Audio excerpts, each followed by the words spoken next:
افلا یتدبرون القرآن، تدبر قرآن، مولانا امین احسن اصلاحی۔ سورہ الحدید، آگے آیات 16 تا 24 کا مضمون۔ آگے کی آیات میں خطاب کا رخ ان منافقین کی طرف ہے جن سے اوپر کے پیرے میں خطاب ہے۔ ان کو پہلے تو اس تذبذب کی روش کے انجام بد سے ڈرایا ہے کہ رسول صلی اللہ علیہ وآلہ وسلم کی تائید میں اتنی واضح نشانیاں دیکھنے کے بعد بھی اگر تمہارا تذبذب دور نہیں ہوا تو بالآخر تمہارے دلوں پر بھی اسی طرح کی قساوت چھا جائے گی جس طرح کی قساوت یہود پر چھا گئی تھی، جس کے سبب سے اللہ تعالیٰ نے ان کے دلوں پر مہر کر دی۔ اس کے بعد ان کو کچھ ابھارا ہے کہ موجودہ حالات سے ہراساں نہ ہو، اللہ تعالیٰ کی قدرت و رحمت پر بھروسہ رکھو۔ جس اللہ کی یہ شان دیکھتے ہو کہ وہ اس سرزمین کو مردہ ہو جانے کے بعد دوبارہ زندہ کر دیتا ہے، اس سے بعید نہیں کہ وہ اس دعوت حق کو اتنا فروغ دے کہ یہاں کفر کا کوئی نشان باقی نہ رہے۔ اسی ذیل میں ان کو یہ اطمینان بھی دلایا ہے کہ اللہ کی راہ میں خرچ کرنے والے خسارے میں رہنے والے نہیں ہیں، بلکہ 1 کا 70 پائیں گے، اور یہی راستہ ہے اس امت کے صدیقین و شہداء میں داخل ہونے کا۔ پھر اس دنیا کی ان چیزوں کی بے ثباتی اور بے حقیقتی کی تصویر کھینچی ہے جن کے عشق میں پھنس کر لوگ آسمانوں اور زمین کے برابر کی اس ابدی بادشاہی کو بھول بیٹھے ہیں جس کو وہ چاہیں تو اپنے جمع کردہ خزف ریزوں کے عوض خرید سکتے ہیں۔ آخر میں اس نقطہ کی طرف رہنمائی فرمائی ہے کہ اس دنیا میں یسر اور عسر، دکھ اور سکھ، فقر اور غنا انسان کی اپنی تدبیروں پر منحصر نہیں ہے، بلکہ اس کا انحصار اللہ تعالیٰ کی بنائی ہوئی تقدیر پر ہے۔ اس وجہ سے نہ تو انسان کے لیے یہ جائز ہے کہ فراخی حاصل ہو تو اس کو اپنی تدبیر کا کرشمہ سمجھ کر اس پر اترانے اور اکڑنے لگ جائے، اور نہ یہ جائز ہے کہ کوئی ابتلا پیش آ جائے تو مایوس اور دل شکستہ ہو کر واویلا شروع کر دے، بلکہ وہ نعمت میں شکر اور مصیبت میں صبر کی روش اختیار کرے اور دونوں صورتوں میں اپنے رب پر اپنے دل کو جمائے رکھے۔ اس روشنی میں آیات کی تلاوت کیجیے۔ اعوذ باللہ من الشیطان الرجیم، بسم اللہ الرحمن الرحیم۔ الم یعن للذین آمنوا ان تخشع قلوبهم لذکر اللہ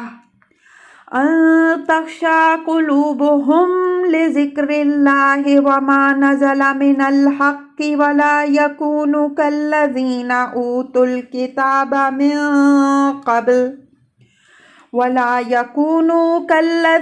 أوتوا الكتاب من قبل فطال عليهم الأمد فقست قلوبهم وكثير منهم فاسقون۔ اعلموا ان اللہ یحیی الارض بعد موتها قد بینا لکم الآیات لعلکم تعقلون۔ ان المصدقین والمصدقات واقرضوا اللہ قرضا حسنا یضاعف لهم ولهم اجر کریم۔ والذین آمنوا باللہ ورسولہ اولئک هم الصدیقون۔ والذین آمنوا باللہ ورسلہ اولئک هم الصدیقون والشہداء عند ربہم لہم اجرہم ونورہم۔ والذین کفروا وکذبوا بآیاتنا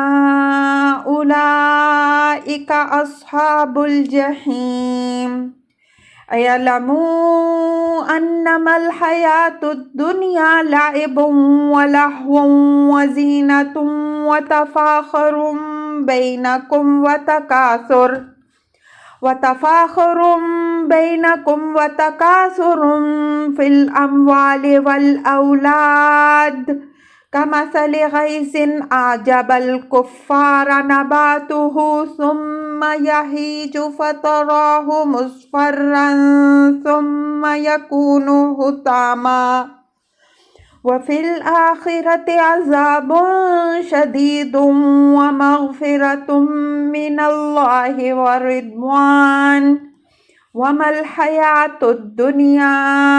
إلا متاع الغرور سابقوا إلى مغفرة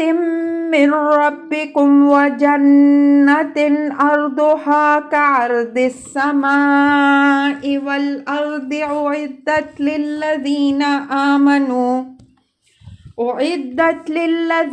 آمنوا بالله ورسله ذلك فضل الله يؤتيه من يشاء والله ذو الفضل العظيم ما أصاب من مصيبة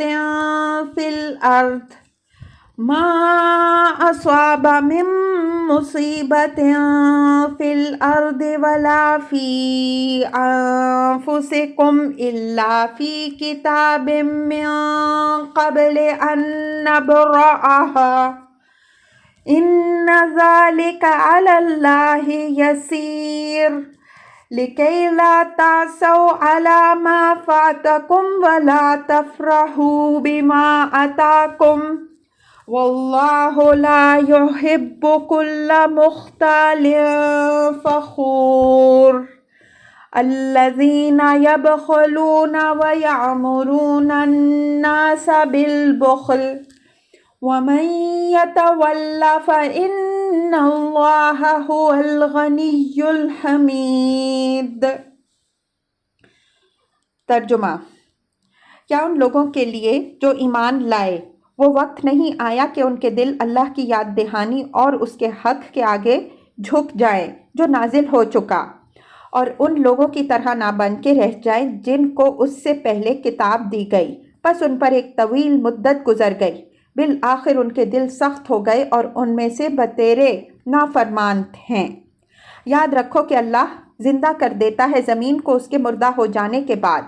ہم نے تمہارے لیے اپنی آیتیں واضح کر کے بیان کر دی ہیں تاکہ تم سمجھو۔ بے شک اللہ کی راہ میں خرچ کرنے والے مرد اور عورتیں اور وہ لوگ جنہوں نے اللہ کو قرض دیا، اچھا قرض، ان کا دیا ہوا ان کے لیے بڑھایا جائے گا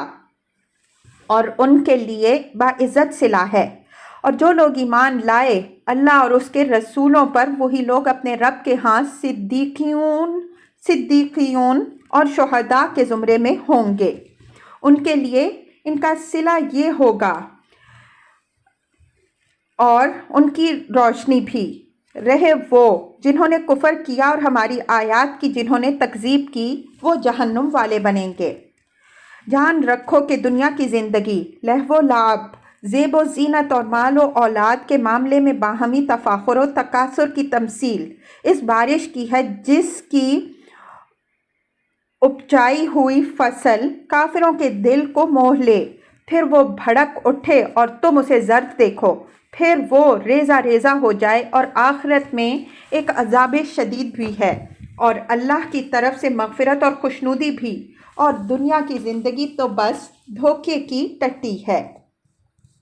تم مسابقت کرو اپنے رب کی مغفرت اور ایک ایسی جنت کی طرف جس کا طول و عرض آسمان و زمین کے طول و عرض کی مانند ہو۔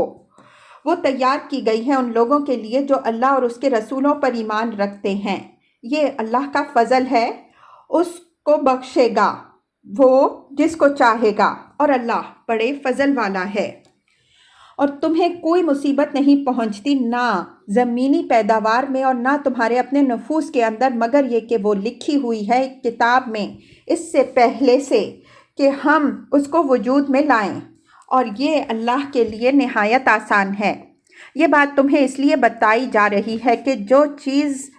جاتی رہے اس پر غم نہ کرو اور نہ اس چیز پر اتراؤ جو اس نے تمہیں بخشی ہے، اور یاد رکھو کہ اللہ اکڑنے والوں اور فخر کرنے والوں کو پسند نہیں کرتا۔ جو خود بھی بخل کرتے ہیں اور دوسروں کو بھی بخل کا مشورہ دیتے ہیں، اور جو اعراض کریں گے وہ یاد رکھیں کہ اللہ بے نیاز و ستودہ صفات ہے۔ الفاظ کی تحقیق اور آیات کی وضاحت۔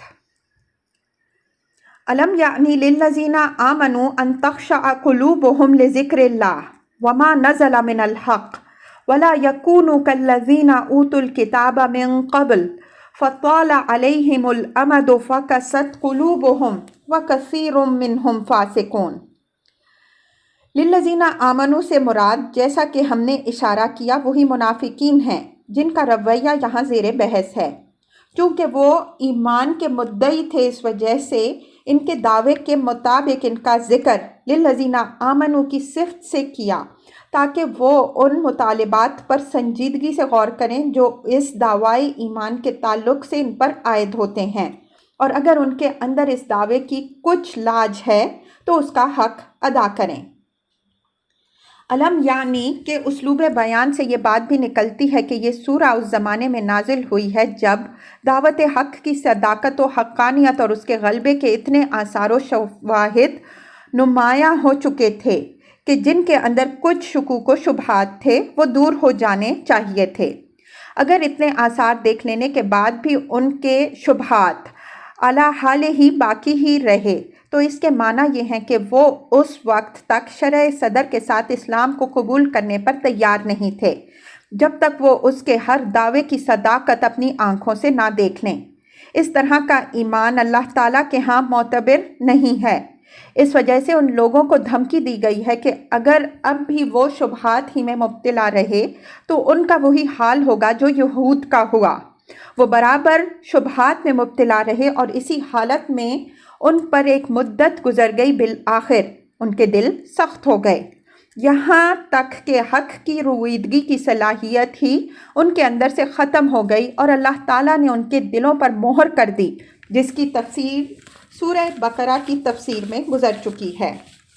اس سے یہ حقیقت واضح ہوئی کہ کسی امر حق میں شبہ و تردد کا پیدا ہونا کوئی تعجب کی بات نہیں ہے، اور نہ کچھ عرصے تک اس کا باقی رہنا کوئی قابل ملامت چیز ہے۔ ایک نیک نیت آدمی کے اندر بھی یہ حالت پیدا ہو سکتی ہے، لیکن کوئی شخص اگر ان شبہات کی آڑ لے کر اپنے اندر حق کی آواز کو برابر دباتا ہی رہے اور اس کو باطل سے چمٹے رہنے کے لیے ایک بہانہ بنا لے تو سنت الہی کے مطابق ایسا شخص قبول حق کی صلاحیت سے محروم ہو جاتا ہے۔ اللہ تعالیٰ کسی شخص کی طرف سے حق کی ناقدری کو زیادہ عرصے تک گوارا نہیں فرماتا۔ ان تخشع قلوبهم لذکر اللہ وما نزل من الحق میں ذکر اللہ اور حق سے مراد تو قرآن مجید ہی ہے، لیکن قرآن کے دو خاص پہلوؤں کی طرف توجہ دلانے کے لیے دو الگ الگ لفظ استعمال ہوئے ہیں۔ ذکر اللہ سے مراد وہ تنبیہات ہیں جو ان خطرات و مہالک سے آگاہ کرنے کے لیے نازل ہوئی ہیں، جن سے ان لوگوں کو دنیا اور آخرت دونوں میں لازماً دوچار ہونا پڑے گا جو حق سے اعراض کے لیے بہانے ڈھونڈتے رہے ہیں،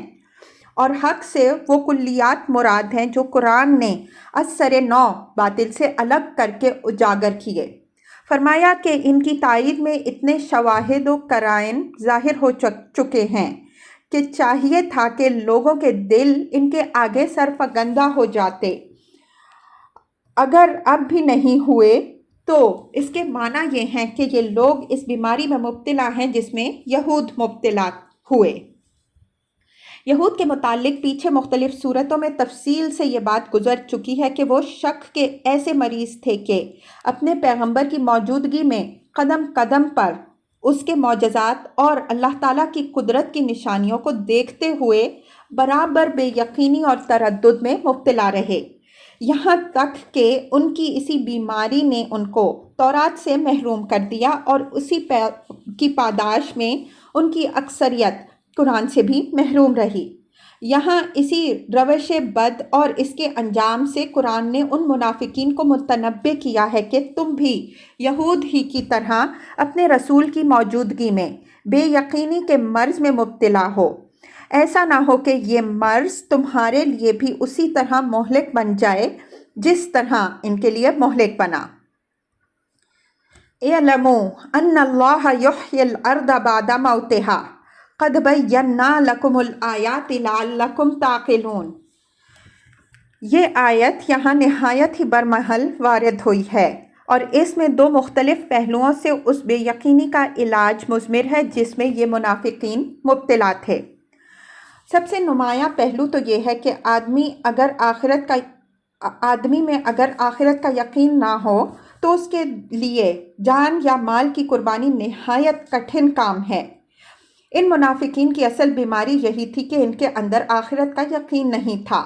اس وجہ سے وہ قرآن کے وعدوں کو محض ایک بہلاوا خیال کرتے تھے۔ اللہ تعالیٰ نے ان کی یہ بے یقینی دور کرنے کے لیے اپنی ان نشانیوں اور دلیلوں کی طرف توجہ دلائی جو قیامت کے ایک معلوم و مشہود حقیقت ہونے پر اس نے نہایت تفصیل سے اپنی کتاب میں بیان فرمائی ہے۔ یہاں چونکہ مقصود محض آخرت کے ایک امر واقعی ہونے کی یاد دہانی ہے،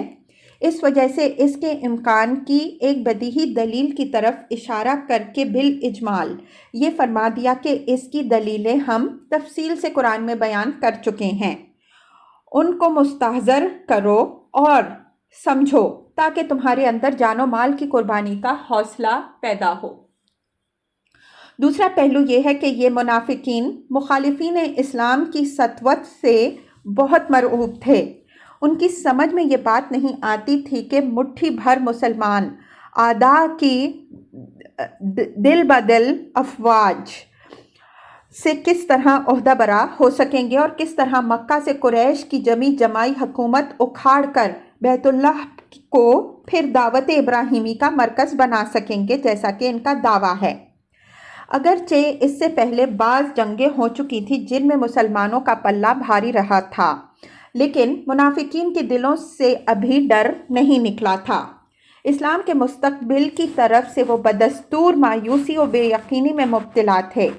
ان کی اس مایوسی کو دور کرنے کے لیے اللہ تعالیٰ نے ان کو زمین کی نشانی کی طرف توجہ دلائی کہ جس خدا کی یہ شان برابر دیکھتے ہو کہ وہ مردہ زمین کو زندہ کر دیتا ہے، اس کی قدرت سے بعید نہ سمجھو کہ وہ اس کفرستان عرب کو از سر نو ایمان و اسلام کی زندگی سے معمور کر دے۔ ان المصدقین والمصدقات واقرضوا اللہ قرضا حسنا یضاعف لهم ولهم اجر کریم۔ یہ آیت 11 کے مضمون کو ایک دوسرے پہلو سے لیا ہے اور منافقین کو ابھارا ہے کہ اللہ کی راہ میں خرچ کرنا خسارے کا سودا نہیں بلکہ نہایت نفع بخش کاروبار ہے۔ جو لوگ برابر صدقہ کرتے رہتے ہیں اور جب کبھی کسی ہنگامی ضرورت کے موقع پر ان سے مدد کی اپیل کی جائے تو اس وقت بھی وہ فراخ دلی سے مدد کے لیے اٹھ کھڑے ہوتے ہیں، ایسے لوگوں کی پائی پائی خدا کے ہاں محفوظ ہے۔ وہ ان کے لیے اس کو بڑھا رہا ہے اور بڑھا کر ایک لازوال خزانے کی شکل میں ان کو واپس کرے گا۔ علاوہ ازیں ان کے لیے ایک بہت بڑا باعزت اجر بھی ہے، یعنی ان کا دیا ہوا تو کئی گنا بڑھ کر ان کو واپس کیا جائے گا ہی۔ اس کے علاوہ بھی رب کریم ان کو خاص اپنے پاس سے ایک اجر عظیم دے گا۔ یہاں انفاق کے لیے صدقہ اور قرض کے دو لفظ استعمال ہوئے ہیں، پہلا فاعل یا صفت کی شکل میں، دوسرا فعل کی صورت میں۔ اس اختلاف کی وجہ میرے نزدیک یہ ہے کہ ایک انفاق تو وہ ہے جس کا مطالبہ ہر ذی استطاعت مسلمان سے عام حالات میں ہے اور جو تزکیہ نفس کے پروگرام کا ایک لازمی حصہ ہے۔ دوسرا وہ انفاق ہے جس کا مطالبہ کسی ناگہانی ضرورت کے موقع پر ملت کے تحفظ کے لیے کیا جاتا ہے۔ پہلے کو یہاں صدقہ کے لفظ سے تعبیر فرمایا گیا ہے اور اس کے فاعل اور صفت کے صیغے استعمال ہوئے ہیں، اس لیے کہ وہ دواماً مطلوب ہے۔ دوسرے کو قرض سے تعبیر فرمایا گیا ہے جو عند ضرورت دیا جاتا ہے، اس وجہ سے اس کے لیے فعل کا صیغہ استعمال ہوا ہے۔ ان آیات میں یہ امر بھی خاص توجہ کے لائق ہے کہ نفاق اور انفاق کے بیان میں قرآن نے مردوں کے ساتھ ساتھ عورتوں کی ذمہ داری خاص طور پر نمایاں فرمائی ہے۔ اس کی وجہ غور کرنے سے یہ معلوم ہوتی ہے کہ بیوی بچے بخل اور بزدلی کے بڑے اہم عوامل میں سے ہیں، اور یہی دو چیزیں دراصل نفاق میں مبتلا کرنے والی ہیں۔ یہ حقیقت حدیث شریف میں بھی واضح فرمائی گئی ہے کہ بیوی بچے بخل و بزدلی کے سبب بنتے ہیں۔ اسی پہلو کے سبب سے یہاں منافقین کے ساتھ منافقات اور مصدقین کے ساتھ مصدقات کا ذکر بھی خاص اہتمام کے ساتھ ہوا ہے، تاکہ مردوں کے ساتھ ساتھ عورتوں پر بھی یہ حقیقت اچھی طرح واضح ہو جائے کہ اللہ تعالیٰ کے ہاں ہر شخص اپنی ذمہ داریوں سے متعلق مسئول ہوگا، مرد ہو یا عورت۔